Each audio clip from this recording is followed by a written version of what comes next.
ถิ่นดงธุรกันดารมีนามเรียกขานของศิษย์พระตถาคตผู้ออกเผยแผ่ธรรมะแก่ผู้รชนมิให้มองมน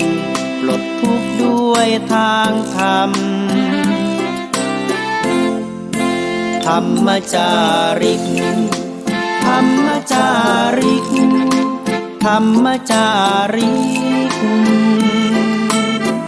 ถึงอยู่กลางป่าหรือว่ายอดดอยท่านไม่เคยถอยเฝ้าคอยชี้นำให้ใช้ธรรมะขององค์พระพุทธธรรมให้ใจสุขล้ำน้อมนำทำกรรมดีธรรมจาริกธรรมจาริกธรรมจาริกเร่งพัฒนาการอยู่การกินให้มีชีวิตสุขสันต์เปรมปรีพบแสงสว่างส่องทางสร้างความดี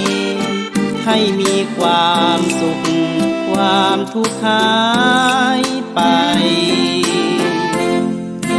ธรรมจาริก